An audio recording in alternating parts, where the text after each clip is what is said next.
জয় সিদ্ধিদাত্রী,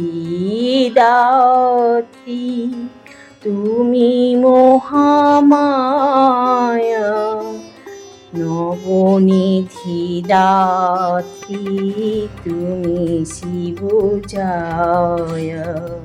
তুমি ব্রহ্মা, তুমি বিষ্ণু, তুমি শঙ্কর, ত্রিলোকীর জননী।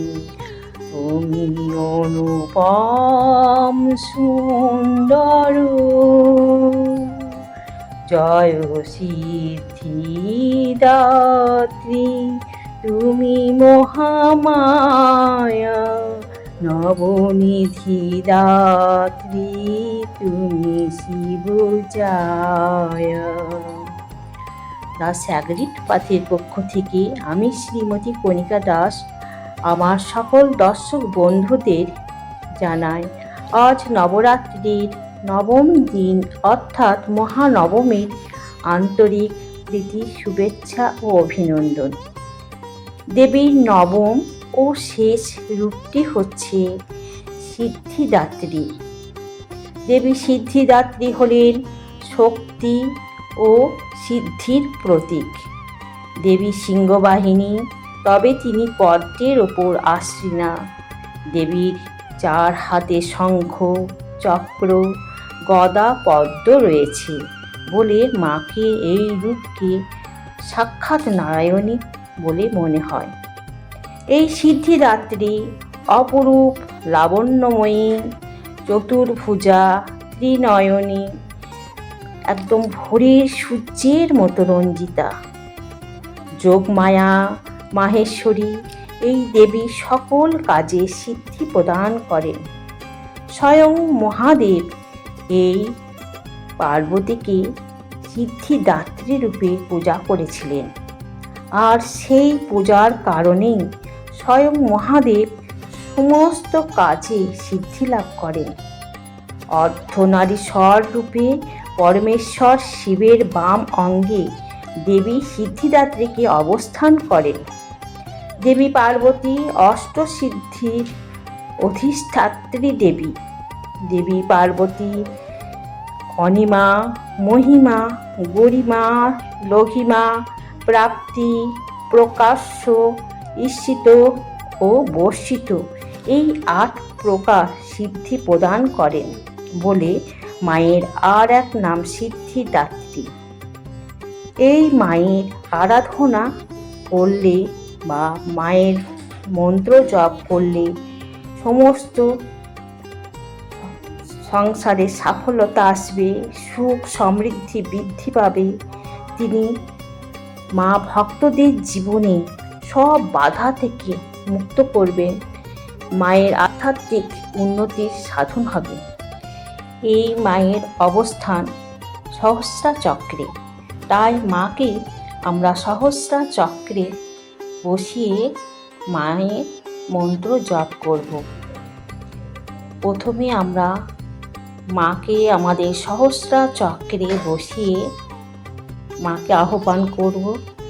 তারপর আমরা ইউনিভার্স থেকে দিব্য জ্যোতিকে ইমাজিন করব যে বিশ্ব ব্রহ্মাণ্ড থেকে এক ঈশ্বরীয় দিব্য জ্যোতি একদম ক্লকওয়াইজভাবে আমাদের ব্রহ্ম তালুর মধ্য দিয়ে আমাদের শরীরে স্তম্ভাকভাবে আমাদের শরীরে প্রভাবিত হচ্ছে। আমাদের শরীরের প্রত্যেকটা চক্র, প্রত্যেকটা অর্গান, প্রত্যেকটা বডির পার্টসের মধ্যে দিয়ে এই দিব্য এনার্জি একদম পায়ের তলা দিয়ে পৃথিবীর বিন্দুতে চলে যাচ্ছে।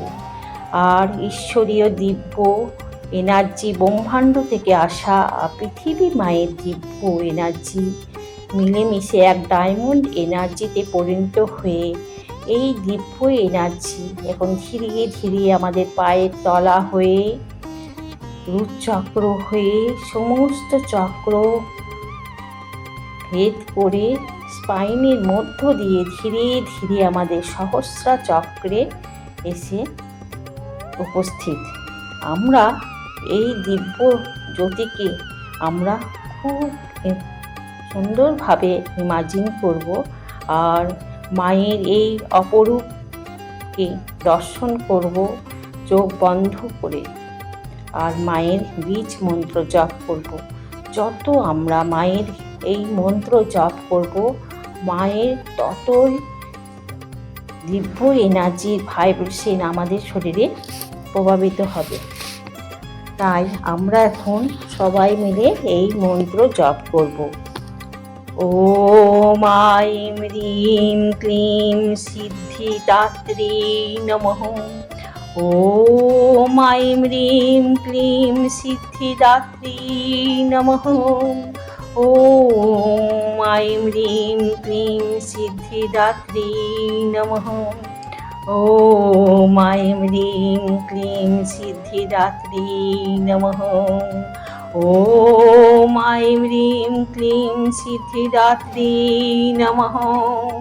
ওম আইম হ্রিম ক্লিম সিদ্ধিদাত্রী নমঃ। ওম আইম হ্রিম ক্লিম সিদ্ধিদাত্রী নমঃ। ওম আইম হ্রিম ক্লিম সিদ্ধিদাত্রী নমঃ। ওম আইম হ্রিম ক্লিম সিদ্ধিদাত্রী নমঃ। ওম আইম হ্রিম ক্লিম সিদ্ধিদাত্রী নমঃ। ওম আইম হ্রিম ক্লিম সিদ্ধিদাত্রী নমঃ। ওম আইম হ্রিম ক্লিম সিদ্ধিদাত্রী নমঃ। ওম আইম হ্রিম ক্লিম সিদ্ধিদাত্রী নমঃ। ওম আইম হ্রিম ক্লিম সিদ্ধিদাত্রী নমঃ। ওম আইম হ্রিম ক্লিম সিদ্ধিদাত্রী নমঃ। ওম আইম হ্রিম ক্লিম সিদ্ধিদাত্রী নমঃ। ওম আইম হ্রিম ক্লিম সিদ্ধিদাত্রী নমঃ। ওম আইম হ্রিম ক্লিম সিদ্ধিদাত্রী নমঃ। এই মন্ত্রের জপের পুণ্য ফল আমি মায়ের শ্রীচরণে অর্পণ করলাম। মা, তুমি সমস্ত জগৎবাসীকে, তোমার ভক্তদের অষ্টসিদ্ধির কৃপা বর্ষিত করো সকলের ওপর। ধন্যবাদ।